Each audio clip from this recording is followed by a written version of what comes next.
डेढ़ कूद के सीढ़िया यार હવે ખાલી પંજો માથે પડે ને આમ પંજો ફેદે ફેદા નીકળી જાય. તમે જાણો છો ડેઢકો એટલે આ દોહો કીધો. હવે નંબરિયા પડે છે, ફિલ્મ બાકી છે યાર. અને જવાબ તો તમે આપી દીધો છે. મારે તો ખાલી બોલવાનું છે યાર. હજી કહું છું આ આવડા આવડા મારા ચાહક છે ત્યાં સુધી તમારે મથા એટલું મથી લેજો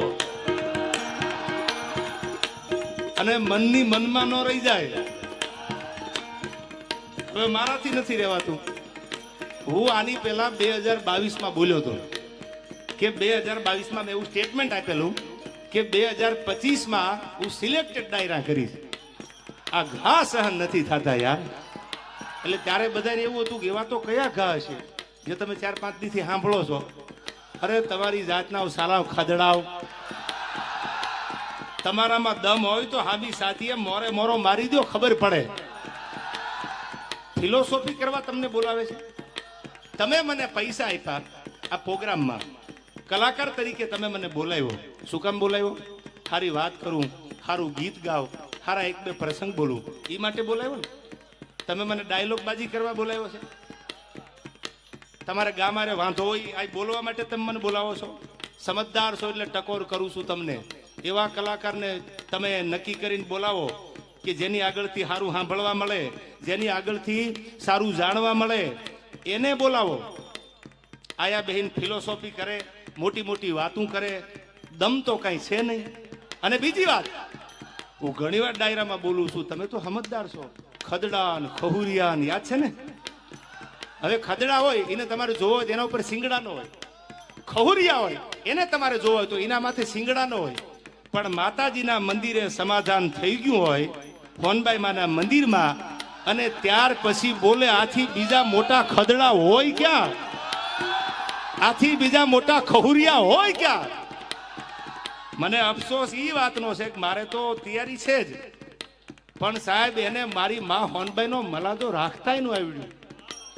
ખાલી માની શરમ તો ભરી હોત. અને હું તો માના મંદિરમાં ઉભો તો ને એટલે માફી માંગી હતી. બાકી હવે વયાવો. અને હવે તમને કેતો જાઉં છું, આ પેલા ડાયરામાં સિલેક્ટેડ ડાયરામાં દાંત કાઢતા કાઢતા કેતો જાઉં છું. સાંભળો, આવેશમાં આવી નથી બોલતો. હવે માફી માંગુ તો હું ડાયરા મૂકી દઈશ. હવે તમારે જેને આવવું હોય એને વયા આવજો, પણ ડાયલોગ બાજી ન કરતા સામે વયા આવો. મોરે મોરો મારી દો તો માનું મરદના દીકરા છો. અને હવે કોઈ ભાઈડો માફી મગવી દે તો હું ભાઈડો અહીંથી ડાયરા મૂકી દઈશ. આ મારી તમને જીભાન છે. નીકળી હાલ્યા છો ગામની પ્રજાને બગાડવા યાર. સારું શીખવાડો ને, સારી વાતું કરો ને. બાયું ચડાવવાનું શું કામ શીખવાડો છો? આવનારી પેઢી છે, આ ભારતનું ભવિષ્ય છે. આમાં કોઈ કલાકાર બનશે, આમાંથી કોઈ કથાકાર બનશે, આમાંથી કોઈક ડોક્ટર બનશે, આમાંથી કોઈક એન્જિનિયર બનશે, આમાંથી કોઈક મોટો માણસ બને, એવું શીખવાડો ને. આવડે તો એવી વાતો કરો, અને ન આવડે તો મૌન બની અને તમને જેટલું આવડે છે એટલું સાહિત્ય કરીને નીકળી જાઓ. આ કોઈ લડી લેવા, કોઈ ડાયલોગ બાજી કરવાનો આ પ્રોગ્રામ થોડો છે. આ પ્રોગ્રામ તો સનાતન ધર્મનો પ્રોગ્રામ છે.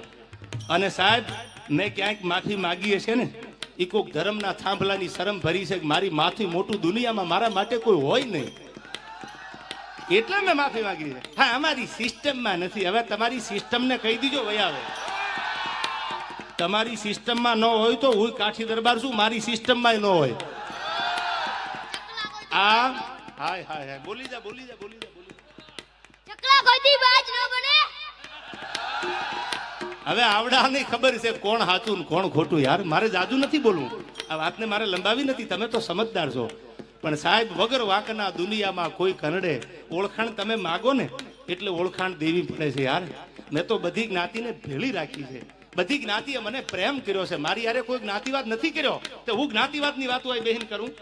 મેં તો બધી વાતો કરી છે. કોઈ બોલી જાય ચમરબંધી આમાંથી મેં જ્ઞાતિવાદ કર્યો, અને ભવિષ્યમાં ક્યાંક ભૂતકાળમાં ક્યાંક મારાથી ભૂલ થઈ હોય તો મેં હૃદયથી માની ધજામાં ઉભા રહી, માના ખોળે ઉભા રહી અને મને એમ છું કે આ તો હોનબાઈ છે, અને અહીંથી પાછા વળી જાવ ને તો આપણી પડતી ચાલુ થાય. આજ માના દરબારમાં મારાથી પાછું જવાય નહીં. અને આની સામે હું વટ રાખું, માના દરબારમાં ઉભો રહીને વટ રાખું. વિડીયો જોઈ લીજો તમે, આમાંથી બધા સમજદાર છો. માના ખોળામાં ઉભો રહીને વટ રાખું. ધર્મની સામે વટ રાખે એના ઇતિહાસ ન હોય. સાહેબ સાંભળી લેજો, હૃદયની વાત તમારી સામે કરું છું. આ પહેલા ડાયરામાં સિલેક્ટેડ 2 વર્ષ પહેલા જે આખી તમે જાણો છો આખી લપ ઊભી થઈ, એમાં મેં સોનબાઈ માના મંદિરે માની ધજા સામું જોઈ અને સાહેબ મારા પગમાં નેવળ નખાઈ ગયા કે મારી માથી મોટું કે ધર્મનો કોઈ થાંભલો એનાથી મોટા આપણે નથી. આપણે કોઈ એવા કલાકાર નથી, આપણે એવા સેલિબ્રિટી બનવું નથી કે આપણાથી ધર્મ હચવાતો ન હોય, કે આપણે એના સમ ખોટા ખાય કે એની સામે ખોટું બોલીએ કે એના ધૂપેલિયા ઉપાડીને એની પેઢીલિયા હાથ મૂકીને ખોટું કરીએ. એટલે મેં માફી માગી લીધી. ત્યાર પછી વાત ઊભી નથી રહી. પ્રોગ્રામે મારી સિસ્ટમ બીજી છે, મારી સિસ્ટમ બીજી છે. હવે એકચ્યુઅલી તારી સિસ્ટમ મને મારી માની શરમ હતી ને એટલે માફી માંગી. હવે સિસ્ટમના દીકરાઓ વયા આવજો, આ લાગુ પડે એને વટથી. હવે રાણો રાણાની રીતે આટલું ઘણું ને ભાઈ. હાલો બાપા હાલો, મૌન બની જાવ. ઘણા મારા સજ્જન મિત્રો છે એ મને કે તમે મૌન રહેજો. મેં કીધું મૌન બની અને ડાયરા મૂકી દેવા, એથી મને લડીને મૂકવા દો ને યાર. અને મેં એમ કીધું તું સિલેક્ટેડ ડાયરા હું કરીશ. ત્યાં તો અમુક આવી ગયા અમે 2025 કેટલાયને શાંત કરાવ્યા છે. લે આ તમારી કોઈ જાગીર છે? આ કોઈની જાગીર છે? આ તો દેવા જ ખબર છે, કાલ બીજું આવે. હવે હું વટથી કહું છું કે શ્વાસ હાલે અને મારી માની દયા હોય ત્યાં સુધી તમારી સામે લડવું છે મારે. પેલા એવું હતું સિલેક્ટેડ કરવા છે આપણે, બાકી જય માતાજી રાજીનામું દઈ દેવું છે. પણ મને લાગે છે આમને એમ થઈ ગયું હવે મેદાન ખાલી છે, એમ થોડા ચોકા છક્કા મારવા દઉં યાર. હું સવારમાં ઘરેથી નીકળ્યો એટલે વહેલી સવારે મેં નવા કપડાં પહેરેલા. સાંભળું છો, બહુ સમજવા જેવી વાત. આવડતું તો બધાને હોય ને યાર, પણ એક ગરિમા છે આ સ્ટેજની. સરસ્વતીના ખોળે બેહીને આપણે સારી વાતો કરવા મળ્યા છે. ગામની પ્રજાને ચાઇનાના પંપ મારવા ભેળા નથી આપણે. સવારમાં કાંટલા જાલી લીજો ને બાંધી લીજો ને શું કામ? અંદરો અંદર બાંધીને આપણે અંગ્રેજો ગુણ ગુલામી નથી કરવી કોઈની. હવે સાંભળજો, સવારમાં હું કપડા નવા પહેરીને નીકળ્યો જગદીશભાઈ, એટલે કપડા નવા પહેરીને નીકળ્યો તો એક માંદણામાં ખાંદામાં ભેંસ બેઠેલી, આખી ખાંદો ભરેલી હો, આખી ખાંદો. એટલે હું તો કપડા પહેરીને નીકળ્યો તો મેં જોયું તો ભેંસ મારા સામે કતરાય. મેં કીધું સાલું ભેંસનું આપણે કઈ બગાડ્યું નથી અને આ ખાંદામાં બેઠી મારા સામે કાં કતરાય. પણ મૂળ મેં નવા કપડા હારા પહેરેલા, એ ખાંદામાં બેઠેલી ભેંસથી જોવાનું નહીં. એટલે મારે નીકળવું અને એને ખાંદામાંથી બહાર આવવું.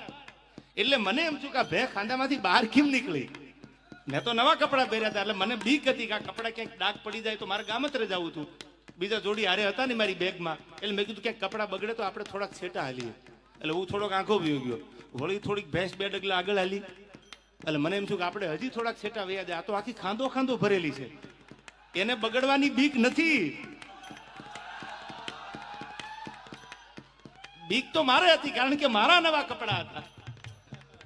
એટલે હું તો પાછો થોડોક આંખો હાલ્યો, વળી ભેંસ મારી સામે હાલી, વળી મંડી કાતરું મારો. વળી મેં વિચાર કર્યો હે દ્વારકા વાળા, મેં ક્યાં કોઈનું બગાડ્યું છે? હું ક્યાં કોઈને નડ્યો? એ 2 વર્ષમાં મારું એક સ્ટેટમેન્ટ તો દેખાડો કે સમાધાન પછી હું બોલ્યો હોય તો કાલ ડાયરા હજી મૂકી દઉં. કોઈ દી ન બને. વળી ખાંદામાંથી નીકળી હામી આવી, વળી નાણામાં આંખો ગયો, વળી પાછી આવી.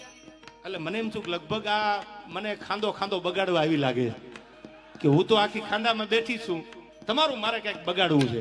અને પછી માફ કરજો મને, મારે ન છૂટકે આ કપડા ખાંદાવાળા કરવા પડ્યા છે. તમે તો સમજુ ડાયરો છો યાર, આ મારી મજબૂરી એ કરાવ્યા છે. બાકી હું આવા સીસરા વિચારનો માણા નથી યાર. મારા વિચારમાં આવી હલકાઈ નથી ભરેલી.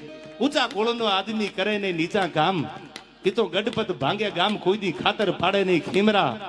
આપણે તો કોકની એબ ઢાંકવાના કામ કરવાના હોય, કોઈની એબું ઉગાડવાના કામ ન કરાય. તમે કોઈનું જાણતા હોય ને તો એને ઉગાડતા નહીં, એને ઢાંકવાનું કામ કરો તો ભગવાન તમારી આબરૂ રાખે.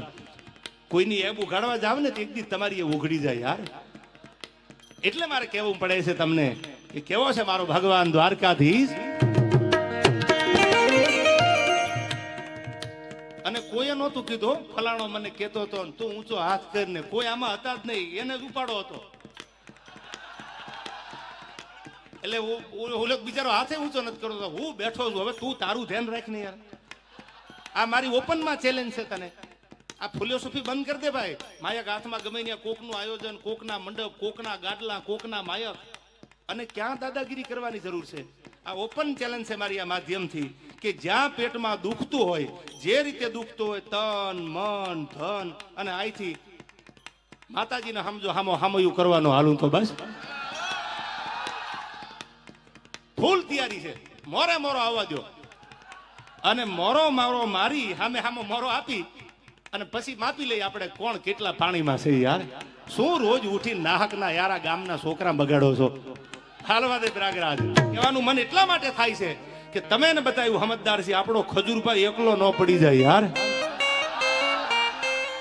સત્યના માર્ગે હાલવું છે. શું કામ ઘણા નથી બોલતા કે ભાઈ આમાં કોણ પડે. હવે મેં તો નક્કી જ કર્યું છે કે હું નીકળી છે ખાંદામાંથી હવે ભલે પણ ખજૂર તો મારો ખજૂર છે સાહેબ, જેને ગરીબના આહુડા નુયા છે. અને આજ તમે આની ભેળા નહીં હાલો, આજ તમે સત્યની હારે નહીં હાલો તો તમે હાલશો કીધી તો મને કહેતા જાવ એટલે આગલા ડાયરા મને ખબર પડે બોલવાની. હાલવું છે ને ખજૂરભાઈ? હું તમને પંપ મારવા નથી આવ્યો ચાઇનાના, પણ એક સાચો માણા, સાચી રાહ માથે હાલવા વાળો માણા. અને હું તો આ માધ્યમથી ગુજરાત ભારત સરકારને એટલું કહું છું, આપણા માન્ય મુખ્યમંત્રીને એટલું કહું છું, આપણા વડાપ્રધાનને એટલું કહું છું, હાથ જોડીને કે એવો કાયદો લાવો કે કોઈના પરિવાર, કોઈની બેન દીકરી, કોઈના ઘર વિશે કઈ બોલે તો એના ઉપર ગુનો દાખલ કરો, એને કાયદાનું ભાન કરાવો. કોઈ હારા માણાની છબી ખરડાઈ જતી હોય અને આ દુનિયા ટગર જોવે અને પછી મજબૂર થઈને એને કઈ કરવું પડે અને પછી એમ કે એકચ્યુઅલી કાયદો હાથમાં લીધો તો તમે જ કાયદાને કયો ને. એવો કાયદો લાવો ને. વાણી સ્વતંત્રતાનો હક છે, એ મુદ્દાની વાત છે. ભારતમાં વાણી સ્વતંત્રનો હક છે, તમે ગમે બોલી શકો, પણ હારું બોલવાનો હક રાખો. કોઈની મા બેન, કોઈનો પરિવાર દેવાજ ખવડ બોલે તો એના ઉપર ગુનો લાગુ પડે, કોઈ ચમરબંધી બોલે તો એને લાગુ પડે. આ તો આજકાલ રમત આલે છે. કોઈ હારો માણા આગળ જાતો હોય, કોઈ હારું બોલતો હોય, કોઈ હારું ગાતો હોય, કોઈ હારા કામ કરતો હોય તો બીજા મંડે બોલવા જેમ ફાવે એમ એની છબીને બગાડવા માટે, ખાંદો મંડે ઉડાડવા એની છબીને ખરાબ કરવા માટે. સાહેબ મારે તમારા માધ્યમથી ખજૂરને કેવું છે કે અમે તારે હારેસી જીવવાનું થાય તોય ભલે ને મરવાનું થાય તોય ભલે, તું તારે હારા કામ કરે જા. મારા બાપ મારો ભોળો નાથ તારી હારે છે. ગરીબ માટે જેને કઈ કર્યું છે સાહેબ, જેના માથે નળિયા ન હોય, બોભારા માથે પાણી પડતા હોય સોમાહાના, એના ઘરે જઈ અને મકાન બનાવ્યા. પૈસાની વાત નથી કરતો, ડોનેશન આપે મકાન બને એ તો બરાબર છે, બનતા હોય, પણ પોતાનો પરિવાર મૂકીને ગામો ગામ કિલોમીટર સુધી હજારો કિલોમીટર ઈ માણસે કાપ્યા છે ને. તો હજી કહું છું કે આપણે આજ એનો સાથ નહીં આપી તો ખજૂર શહીદ થઈ જાય પછી આપણે ભેળા હાલશું? આવો હારો માણા દુનિયામાંથી વિયો જાય પછી હાલશું? એ વિચાર તમારે કરવાનો છે. તમે સમજદાર છો. ઘણા મને કહેતા તમારે ન બોલાય, તમે આવું કઈ ન બોલતા. એ ખજૂરભાઈ નો વિષય છે, પણ સત્યની ભેળો ન ઉભો રહો તો હું મોટો ખદડો ગણાવું. અને જે થશે એ હવે ભરી પીશું, નસીબ અમારા અને મારા ખજૂરના. પણ તમને એટલું કહું છું કે મારા બાપ, જો તમે સમજદાર હોય, તમે ભણેલા ગણેલા હોય, તમારી આંખે જો જોતા હોય ને તો આજ આ કળિયુગનો આપણો રામ ઈ ખજૂરને એકલો ન મુકતા ગમે એ થઈ જાય ભેળા હાલવું છે યાર. એની મોરલ નો તૂટી જાય, એના કામ નો બંધ થઈ જાય. આ એની મોરલ તોડવા માટે, એની મેન્ટાલિટી ડાઉન કરવા માટેના પ્રયાસો હાલે છે. અને આ ટાણે જો તમે મારી કે હું કે તમે ખજૂર ભેળા ન રહી તો રે કોણ? એને એના કાકાના દીકરાનું મકાન બનાવ્યું, એને એના માસીના દીકરાનું મકાન બનાવ્યું, એને એના ફૂઈના દીકરાનું મકાન બનાવ્યું?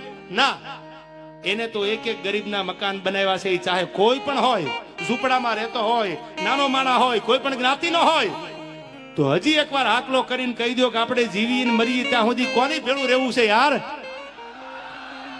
હા ડાયરો, હા યાર, આજ આપણે સત્યનો સાથ આપવો છે. બધાને કહું છું હવે પછી સોશિયલ મીડિયામાં જ્યાં જ્યાં આવું થાય, તમને એવું લાગે કે સાચો માણસ એના પરિવાર વિશે એની છબીને બગાડવા માટે આ થાય છે તો ઉભા રહેજો. અને ટગર જો તમે જોશો ને તો એટલું યાદ રાખજો, 10 વર્ષ પછી 5 વર્ષ પછી આ ઓડિયન્સમાં બેઠા ને એનો દીકરો દાતાર બનશે, એનો દીકરો કલાકાર બનશે, આ બેઠા એમાંથી એનો દીકરો કથાકાર બનશે. તેથી આ અમારી હાલત છે ને એ જ હાલત તમારા દીકરાની થવાની છે, એટલું યાદ રાખજો. આ કોઈની જાગીર નથી, દેવા ખબર તો આજ છે, કાલ નહીં હોય તો કોઈ બીજા ગાતા હશે. તમારો દીકરો કલાકાર બનવાનો છે, તમારો દીકરો ખજૂર જેવો દાતાર બને, કોઈ 5 મકાન કોકના બનાવે. આજ જો ટગર જોશો તો કાલ દીને આવતા વાર નહીં લાગે. સત્યને સાથ આપજો અને સત્ય પરેશાન હોય રાણા પ્રતાપ લડ્યા ને એટલે રાણાનો ઇતિહાસ છે.